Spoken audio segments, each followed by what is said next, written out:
Salut les investisseurs, dans cette vidéo on va analyser ensemble un dossier qui m'a été demandé dans le canal Telegram. Vous pouvez le rejoindre via le lien qui se trouve dans le commentaire épinglé de cette vidéo. Pensez à vous abonner à la chaîne si ce n'est pas déjà fait.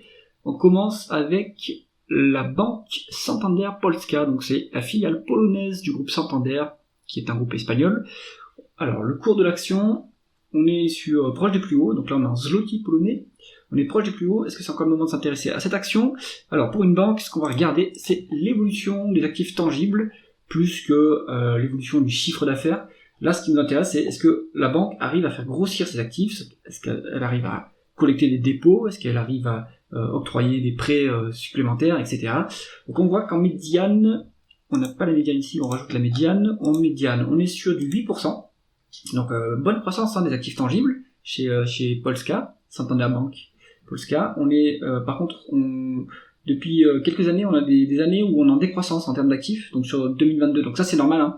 Ça c'est le mini crack, c'est le crack obligataire qui a eu lieu suite à la période inflationniste, donc la valorisation des obligations des actifs en fait est abaissée, donc on a une perte, enfin c'est une perte latente sur les actifs de la banque. Là pareil, en 2024, on a aussi une baisse, donc on revient sur une zone de croissance. Ce qu'on aimerait, c'est que quand même on se stabilise autour de ces 8% au lieu d'avoir des variations comme ça, parce qu'on va valoriser l'entreprise par rapport à ses actifs tangibles vu que c'est une banque.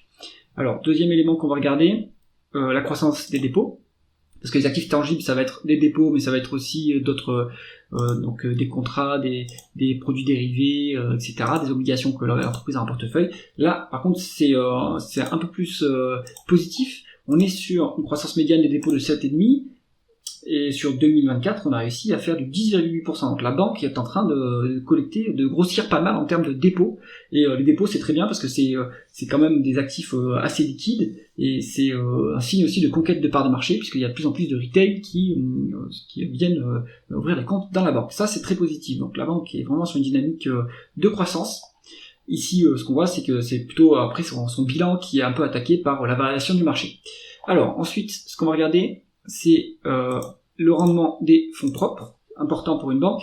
On est sur une médiane de rendement des fonds propres de 11%, et sur 2024, on a atteint presque le sommet de 2023, on est à 15,5% en termes de rendement des fonds propres. Ça, c'est très très bien. C'est-à-dire, ça voudrait dire que théoriquement, on pourrait faire monter les bénéfices de ce niveau-là, donc de 15,5% sur la longue durée. Donc le cours de l'action monterait de ce niveau-là si le multiple reste constant. Donc très bien, donc bonne rentabilité de la banque. Ensuite, ce qu'on va regarder, c'est à peu près la solidité de cette banque. On a un élément qui s'appelle le Core Tier 1 Capital Ratio, donc ça c'est une métrique qui est surveillée par le régulateur européen. Donc alors je sais plus comment il s'appelle en Europe, mais c'est une branche de la Banque Centrale Européenne. On est sur plus ce ratio est élevé, mieux c'est-à-dire que plus on a des actifs liquides qu'on pourra mobiliser en cas de problème, en cas de crise. Normalement, il faut avoir un Core Tier 1 Capital Ratio à 10 si je ne me trompe pas. Actuellement, on est sur du 16,6, donc on est largement liquide. Cette banque a des très bons actifs pour faire face à des problèmes. Donc bonne solidité de la banque. Ensuite, ce qu'on va regarder, c'est la dépendance, la qualité du portefeuille de prêt. Là, on était sur quelque chose qui était pas très bon. Au début de la période, on était sur du 5,8%, c'est quand même élevé. Pour moi, un bon niveau, ça serait inférieur à 1%. Là, on continue à augmenter la qualité des prêts, puisqu'on a de moins en moins de prêts non performants, de prêts pourris, quoi. Donc 2,6%. La trajectoire est bonne, on n'est pas encore sur un niveau hyper sécurisé, mais c'est pas mal. Ce qu'on va regarder aussi, c'est la dépendance de la banque aux revenus d'intérêt. Parce que une banque, elle peut avoir plusieurs activités. Notamment, elle peut aussi avoir des commissions sur des transactions qu'elle effectue, du conseil, etc. Et là, ce qu'on voit, c'est que cette banque-là est très dépendante des intérêts pour faire grossir son chiffre d'affaires. Donc, toute variation défavorable des taux d'intérêt va impacter la croissance de la banque. Donc, à la garder en tête, elle est très dépendante vu qu'elle a 86% de revenus d'intérêt. 86% de ses revenus dépendent des intérêts qu'elle perçoit sur les prêts qu'elle octroie.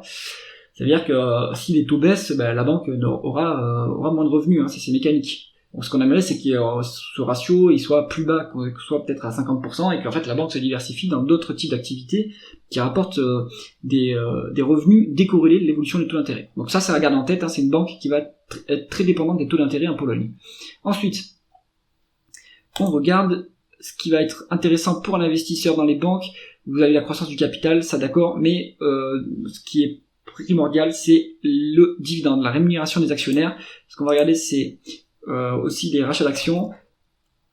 Donc sur le dividende qui est payé, on est à 4,56 milliards de zloty polonais, sur une market cap de 55 milliards, donc ça nous fait à peu près à la louche du 8%. Alors ce qui est moche, c'est qu'il y a une augmentation de capital pas très importante, vu l'échelle à droite. Donc il y a un peu de dilution, mais rien de significatif. Il n'y a pas de rachat d'actions non plus. Donc le rendement, en fait on va prendre le rendement du dividende pour cette banque. Et là, le rendement de l'actionnaire, il est à peu près... non, il est très élevé, ils les mettent à 12%, donc je suis planté dans mon calcul. Donc voilà, ils mettent 12,5 en termes de rendement de l'actionnaire, ce qui me semble bizarre, parce que si je calcule ce dividende qui est à 4,560 sur... Donc on va mettre 4,560 sur 55,610, on a un rendement du dividende qui est à 8%. Donc peut-être que là, c'est le dividende qui est indiqué. Donc c'est peut-être le dividende qui a été communiqué par le management pour 2025, qui est aussi élevé que ça. Alors, ce qu'on va vérifier par contre, c'est le payout ratio. Est-ce que ce dividende est sécurisé? Honnêtement, là, c'est très élevé. On a payé, là, il est à 88% en termes de payout ratio.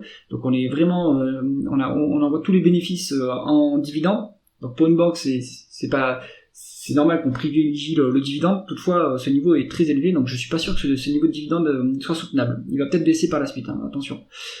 Ou alors le management anticipe une forte augmentation des bénéfices, et dans ce cas-là, ce payout ratio va baisser. Mais bon, à ce niveau-là, c'est quand même un peu dangereux. Et ce qu'on va regarder ensuite, c'est la valorisation pour une banque. On va utiliser deux critères. Donc d'abord le critère sur flux, on va mettre le PER pour la banque. En termes de price earning, une banque en général c'est moins de 10 fois, sinon c'est un peu cher parce que le secteur en Europe est quand même très mature, très régulé. Et donc on voit que la banque là, elle se traite quand même au-dessus de 10 fois le PER. Maintenant, on peut payer plus parce que on est sur un pays en croissance. La banque en Pologne, c'est quand même un secteur qui est porteur encore. C'est un pays qui a une forte croissance et la population est en train de gagner du pouvoir d'achat. Donc là, il y a une décote par rapport au multiple historique. On va dire 25-30% de décote. Pourquoi pas, on peut s'autoriser à payer plus que 10 fois pour une banque dans un pays en croissance. L'autre élément qu'on va regarder, c'est la valorisation du bilan, et ce qu'on aime pour avoir de la marge de sécurité en tant qu'investisseur dans une banque, c'est qu'on aimerait avoir une décote sur les actifs tangibles, parce que on ne sait jamais la qualité de ces actifs tangibles, sauf si vous êtes un expert des bilans bancaires. Mais sinon, si vous méfiez de ces bilans, il vaut mieux prendre une marge de sécurité sur ces actifs en appliquant une décote. Maintenant, on a vu que la banque octroie beaucoup de prêts en fait, donc ces actifs tangibles, ça peut être aussi des prêts, mais dans ce cas-là, il faut regarder le portefeuille de prêts. Donc là aussi, c'est compliqué à analyser. Et en fait, il y avait une forte opportunité en 2020 et en 2022 pour investir dans la banque. Là, maintenant, on est complètement surcoté sur les actifs tangibles. Alors, conclusion de cette analyse, donc la banque est intéressante, un dividende intéressant, mais à mon avis qui est trop élevé par rapport aux bénéfices. Donc le payout ratio est trop élevé. On a une surcote par rapport aux actifs tangibles, donc vous avez zéro marge de sécurité là-dessus. Donc ça veut dire que si vous investissez maintenant, vous faites confiance à ce que vous dit le management, ou alors vous analysez en détail le bilan. Moi je sais pas le faire. Et vous avez une décote quand même sur les flux, c'est-à-dire que les bénéfices sont en augmentation et vous les payez pas si cher que ça.